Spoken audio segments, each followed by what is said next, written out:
boa noite. Boa noite. O escândalo do Banco Master tem novas revelações e personagens. O ministro André Mendonça bloqueia 22 bilhões de reais dos investigados. Ladrão, corrupto, vigarista, rato, pilantra, canalha. 129 milhões de reais da mulher do ministro do Supremo, Alexandre de Moraes. Só foi a mulher dele que fechou o contratão? Não! Foi o próprio ministro Alexandre de Moraes. Boni, arquiva essas denúncias aí do Banco Master, porque nós vamos ter problemas para explicar isso aí. Eu, o Gilmar e o Toffoli tivemos com Daniel Vorcaro várias vezes. Nós temos vários negócios juntos, inclusive nós advogamos para ele. Eu estou aqui tentando calar a imprensa que fez um alarde ontem, aquela lá da Globo. Eu tive que dar um cala-boca nela. E esse contrato aí de 129 milhões da minha esposa com o Banco Master vai dar muita conversa ainda. Então arquiva isso aí, por gentileza. Mais tarde conversamos. E o controle disciplinar de todos os juízes por causa do CNJ, que está subordinado ao Supremo Tribunal Federal. De forma que eles têm hoje, nas suas mãos, toda a concentração de tudo que se passa sobre a justiça e sobre a legalidade neste país. 11 pessoas. E pessoas que estão dentro de uma verdadeira bolha e com um ego extremamente inflado. Porque não se pode dizer que um ministro do Supremo é feio, porque isso pode ser uma difamação. Não sabem o que vocês estão fazendo. Vocês estão pegando e dando ao Supremo Tribunal Federal todo o controle desta nação. Isso não pode, isso não é possível. Vocês vão ver o que é que vai acontecer. Meus amigos, o fim de Xandão não é mais uma possibilidade distante. Ou é impeachment ou é prisão. Eu já começo esse vídeo te fazendo uma pergunta direta e sem rodeio. Depois de tudo que ele fez ao Brasil, você acredita mesmo que só o impeachment seria um preço justo a pagar? Porque algo muito sério está acontecendo. Uma juíza veio a público, rompeu o silêncio e jogou tudo no ventilador. A grande mídia, que por anos passou o pano, como a Globo, a CNN, Band, entre outras, mudou completamente o discurso, e quando isso acontece é porque o cerco está se fechando e o castelo começou a ruir. O que eu vou te mostrar aqui agora vai te deixar de boca aberta. Você vai entender por que o fim da linha chegou para Xandão. Meus queridos, antes de continuar esse vídeo, deixe o joinha para o YouTube não enterrar esse vídeo. Eu preciso da tua ajuda. Compartilhe esse vídeo. Se você está chegando aqui e não é inscrito, inscreva-se aqui no canal, ativando o sininho das notificações. O que nós estamos assistindo não é justiça, é concentração do poder. Decisões monocráticas que atropelam o Congresso, censura disfarçada de defesa da democracia, escândalo a hora do Banco Master, perseguição seletiva, onde uns são esmagados e outros blindados, e o mais grave, ninguém voltou nisso. Quando uma juíza rompe o silêncio e expõe o que acontece nos bastidores, isso muda o jogo, porque não é a opinião da internet, não é a narrativa da oposição, é alguém de dentro dizendo: isso passou todos os limites e precisa ter um basta. Hoje, na prática, o STF não apenas julga, o STF governa. Decide quem pode falar, decide quem pode concorrer, decide quem deve ser silenciado, quem pode ser investigado e quem jamais será. Isso não é democracia, isso é poder absoluto. É autoritarismo. Mas a história já mostrou várias vezes que quando alguém passa a mandar mais do que o próprio executivo, mais do que o legislativo e mais do que o voto popular, mais do que a população, o país inteiro começa a pagar o preço, mas uma hora a casa cai. Por isso o impeachment começa a ganhar força, mas a pergunta que cresce nos bastidores é: tirar apenas o cargo resolve ou ele deveria ir mesmo para a prisão? Bora reagir a este vídeo que explica certinho o que está acontecendo e o que pode acontecer. E eu já te pergunto, para você, a resolução desse problema seria só o impeachment ou prisão para esses que estão destruindo o Brasil? Responda aqui abaixo nos comentários e bora reagir comigo. Meu grande desafio em qualquer processo é entender o que é certo, decidir de modo certo e fazer isso, Ana, pelos motivos certos, ou seja, simplesmente pelo dever de fazer o certo. Por isso que eu não tenho a pretensão de ser uma esperança ou alguém diferente em algum sentido, com algum dom especial. Não. Eu tenho só a expectativa de tentar fazer o certo pelos motivos certos. E acho que esse é o papel de um bom juiz. O papel do bom juiz não é ser estrela.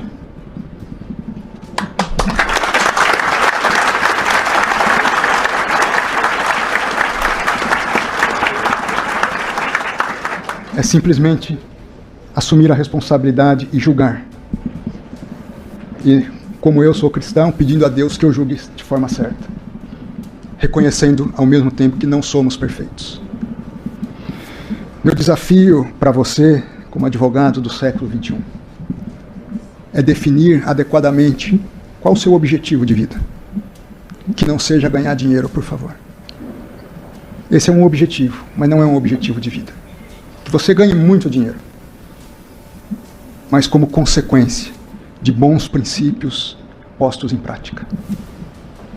Com visão de futuro, com preparo, com coragem, com perseverança, com resiliência, com gratidão, com lealdade, com sabedoria, com humildade, discernindo entre o certo e o errado, e fazendo o certo, pelos motivos certos, buscando soluções, encontrando saídas legítimas à luz da lei. E me permitam, talvez, só consignar talvez um último ensinamento que aprendi ao longo da minha carreira profissional. Vida profissional é basicamente em qualquer área, pública, privada, direito, jornalismo, medicina. Há basicamente 3 tipos de pessoas. Um número que não é maioria, mas que dá muito trabalho. É a pessoa que cria problema. O prazer da pessoa é criar problema. Onde ela chega, vira problema. Reclama de tudo, nada tá bom, não faz nada, mas tem uma língua.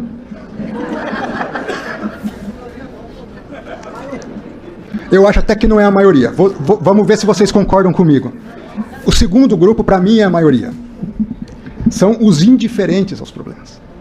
É aquele que quer passar desapercebido, que nunca é com ele, que nunca ajuda, não colabora, não cria problema, mas também não conte com ele. É aquele que chega, vou falar que eu que fui servidor público quase a vida toda, chega lá na repartição pública, ele quer não ser visto nem notado, e quando dá o horário ele já quer estar saindo rápido de fininho, para ninguém perguntar nada para ele. Esse para mim é a maioria. Agora há um grupo de pessoas que é diferenciado.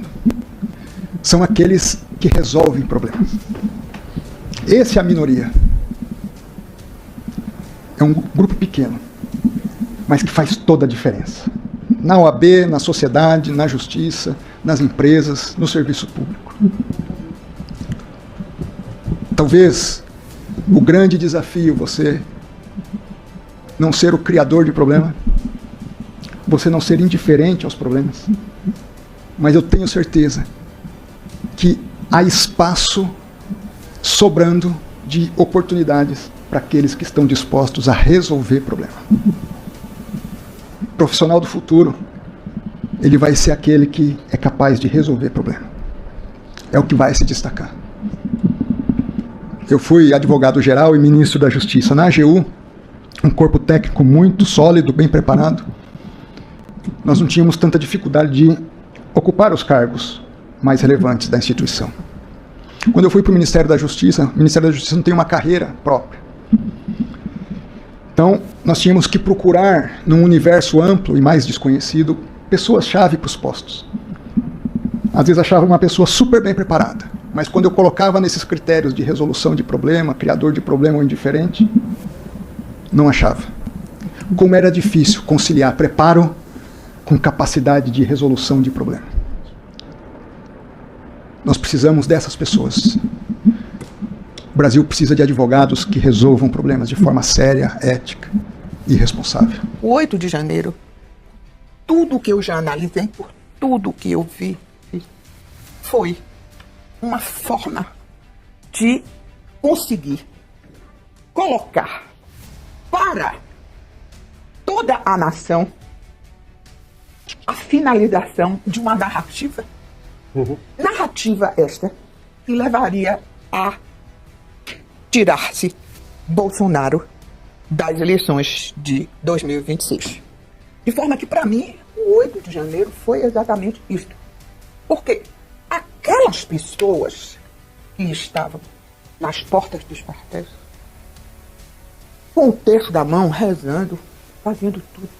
Vários amigos meus faziam parte dessas, tanto em Salvador como aqui em Brasília, dizia, aquilo ali é uma ordem total. Os militares nunca fizeram absolutamente nada. Tanto que no dia, e isso está tudo provado, no dia 8 de janeiro, quando os militares chamaram aquelas pessoas e disseram, entre nos ônibus que agora nós vamos para a Praça dos Três Poderes. Eles foram, achando que alguma coisa ia acontecer. Eu não posso aceitar. No dia 8 de janeiro, foi o dia onde queriam dar o golpe final. O golpe final, com mulheres de 73 anos, 61 anos, vendedor de picolé, vendedor de bandeira. Um governo que, enquanto governo, abriu um prazo de transição do governo Lula, que nomeou os ministros militares apontados por Lula. Esse homem fez tudo isso, depois saiu, foi para os Estados Unidos e deu um golpe. E golpe sem soldado, com aquelas pessoas que estavam na porta dos quartéis. Eu não posso acreditar. Não é crível. Não é crível.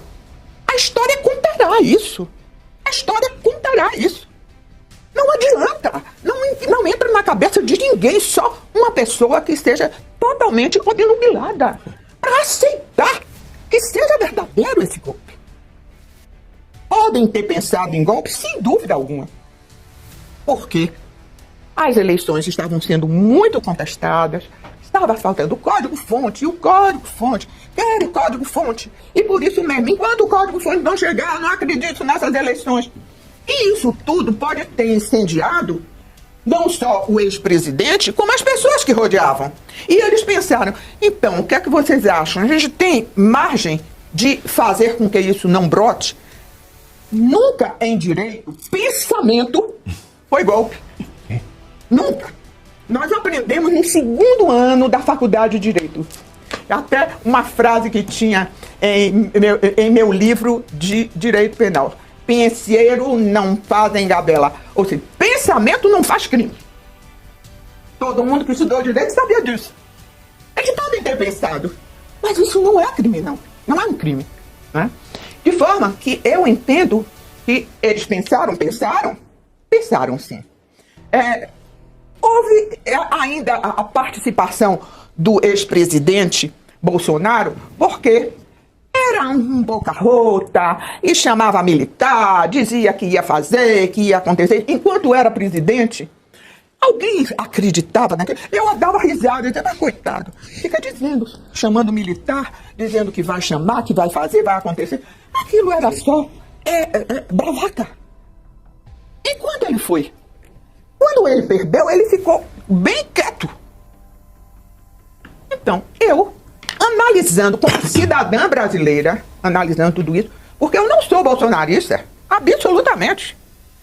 Eu, inclusive, quero dizer que no primeiro turno eu nem votei.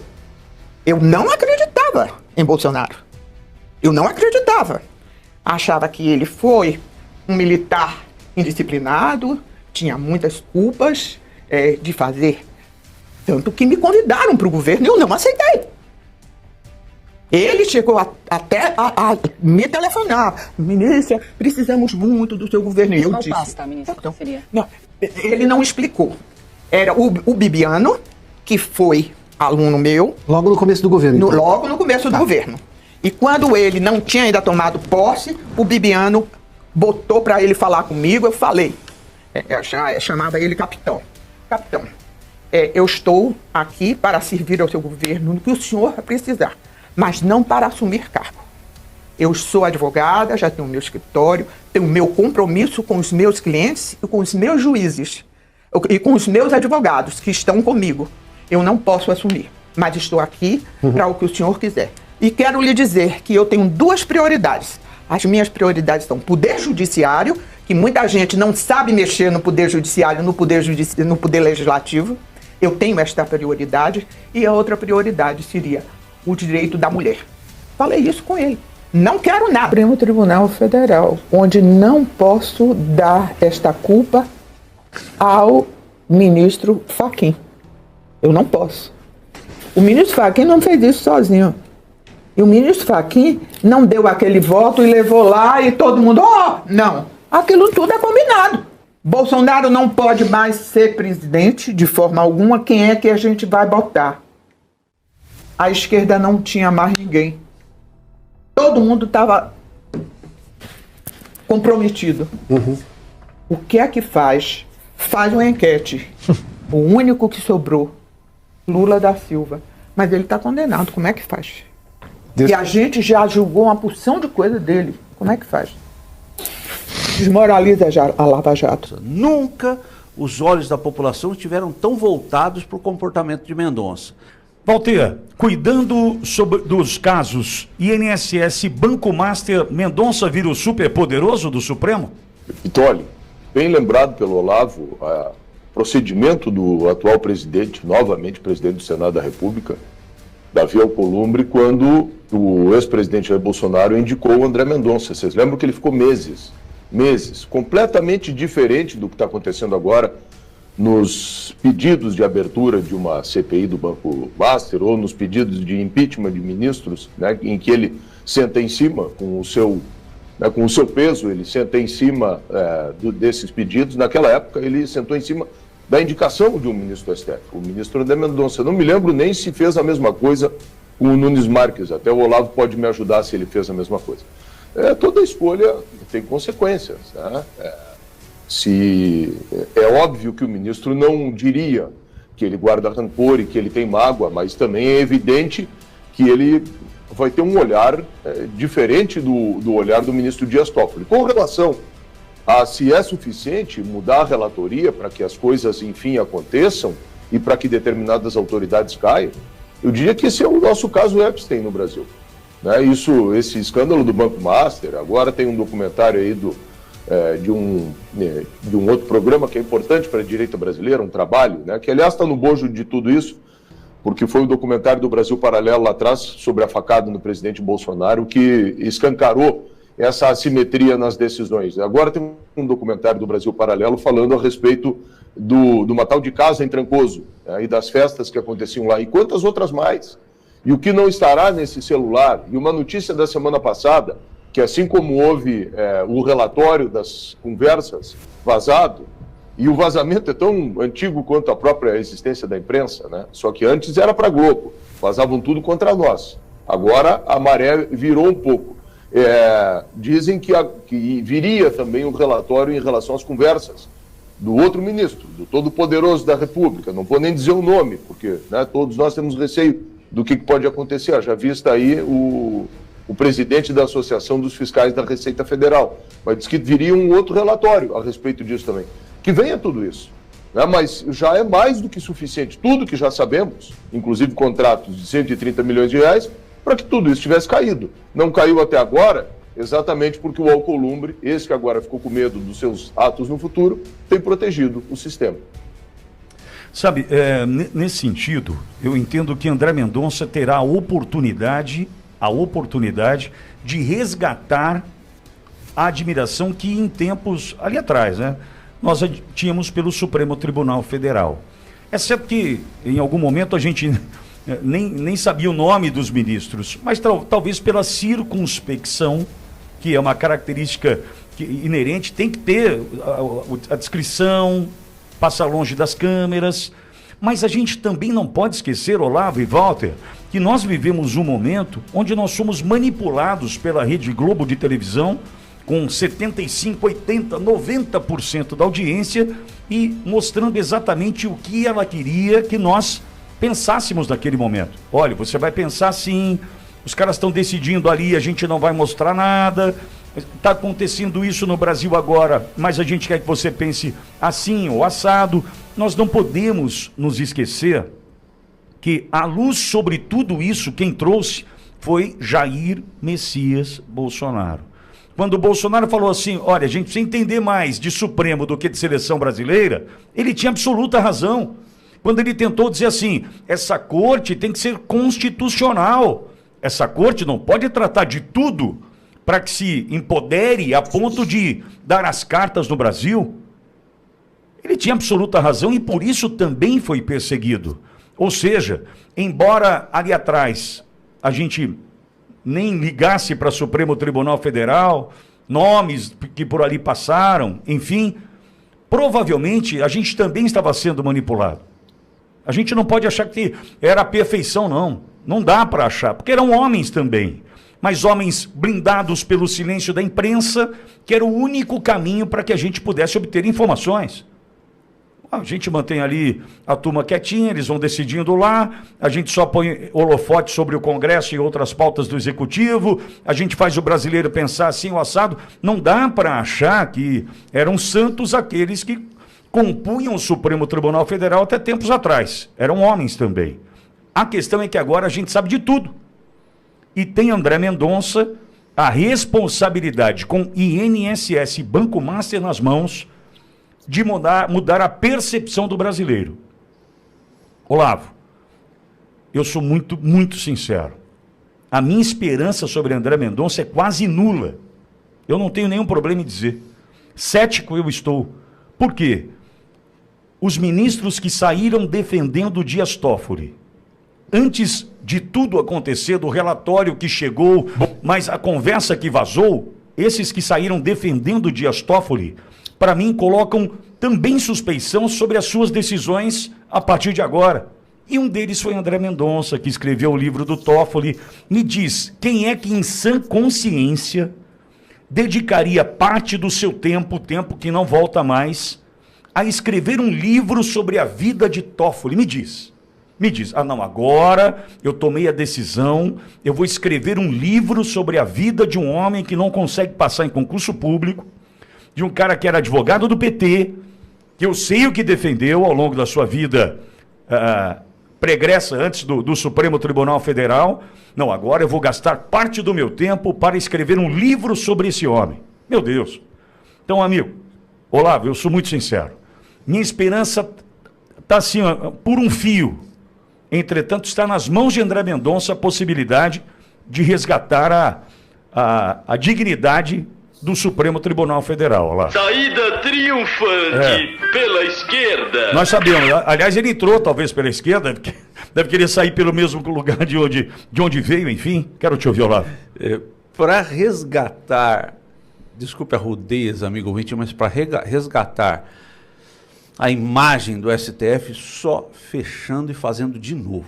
Só nomeando novos ministros, técnicos, mudando a legislação, evidente, não estou falando em golpe, mudando a legislação para que técnicos, juízes de carreira, desembargadores, enfim, possam compor essa Suprema Corte. E aí vai resgatar. Bom, ainda tem um olhar um pouco romantizado em relação a André Mendonça. Creio que é o momento de um olhar mais meigo. Vamos com calma em relação a André Mendonça. Tenho certeza que decepções ocorrerão. Fato, decepções ocorrerão. Mas no momento, eu sugiro apoiarmos, sugiro divulgarmos, sugiro olharmos com uma lupa, sem desacreditá-lo. A partir do momento, se ele tomar atitudes de descrédito erradas, aí sim, vamos para a crítica. Nesse momento, acho que é o momento de apoio, principalmente pela cilada que eu nominei, a cilada de Alcolumbre, que já tenta criar esse empecilho em relação a André Mendonça, e também pelo volume de críticas que cairão sobre Mendonça pelas decisões contra o establishment do próprio STF. julgará, mas trombará de frente com o STF se optar pela transparência. André Mendonça fez uma fala 2 semanas atrás, 2 semanas, interessantíssima. Ele criou lá sua empresa de palestras, mas veio a público dizer, olha, todo lucro líquido da minha empresa de palestras será doado para cursos, instituições de caridade que trabalham com cursos na área de educação. Depois que a gente descobriu que ele tinha, né? Exatamente. Inclusive ele fez essa fala. Depois que ele disse que a gente descobriu. Veio a público a situação e ele tomou essa posição. Mas eu coloco por outro lado, ninguém tomou essa posição. Não estou defendendo, na verdade estou um pouco. Ninguém tomou essa posição até aqui. Eu creio que não vamos ter a decepção, porque nós já sabemos que erros ocorrerão. A criticidade ocorrerá, eu creio, da nossa parte, pontualmente, se errar. No mais, eu acho que é o momento de apoio. No mínimo tem que cair uns 3 desses atuais ministros da composição presente do STF. E, de novo, como disse o Olavo, não estou falando em golpe aqui. Acho que dentro das ferramentas institucionais que estão postas.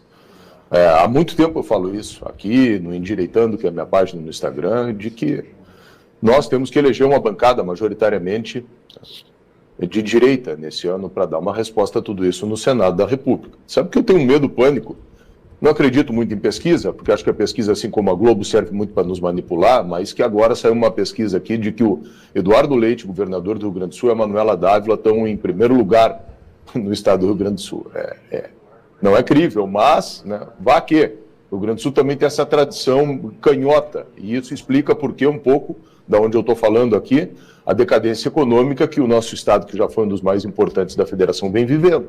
Esse atavismo, esse negócio de ser do contra. Imagine agora eleger o Eduardo Leite, né, que é a quinta essência do murismo, do centrão, com a Manuela Dávila, que representa exatamente a antítese daquilo que tudo a gente pensa. Não vai mudar nada.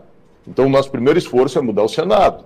Colocar lá um Marcel Van Hatten, colocar lá um Sanderson, enfim, colocar lá pessoas que têm um compromisso em fazer isso, em botar esse rio de volta no seu leito. Depois, uma coisa que eu defendo há mais de ano aqui na Ouro Verde, também há 2 anos, sei lá, o tempo que eu estou aqui, que é uma reforma constitucional para botar freios e que volte, por exemplo, prevaricação a ser prevaricação, corrupção passiva a ser corrupção passiva. Não é um seletivismo, porque é de esquerda pode tudo, porque é de direita se enxerga crime onde não tem. Então, assim, derrubar uns 3 que já tem mais do que razão suficiente para cair, não poderiam estar mais lá. Isso por si só vai criar um freio de arrumação, né? Depois mudar as coisas para daqui para frente corrigir. Isso que o Pitoli, você havia falado. O seguinte, o cara juiz tem que falar nos autos, o cara tem que ter discrição, o cara tem que ter equidistância e tem que ter neutralidade. E aí entra a minha última preocupação. O Olavo falou de uma reforma ideal, de colocar juízes de carreira. Gente, o pano de tudo isso, de fundo, foi um processo que nós fomos ingênuos ao longo do tempo. O presidente Bolsonaro, como bem disse o Pitoli, denunciou que foi a instrumentalização das instituições. Tudo foi tomado. E foi tomado porque houve um processo de doutrinação ao longo do tempo. Agora o próprio STF está julgando aí o Escola Sem Partido, né, que foi um processo, um projeto, inclusive, que eu, quando vereador em Porto Alegre, aqui em Porto Alegre, na capital do Rio Grande do Sul, liderei, protagonizei, aprovamos e o próprio Judiciário derrubou.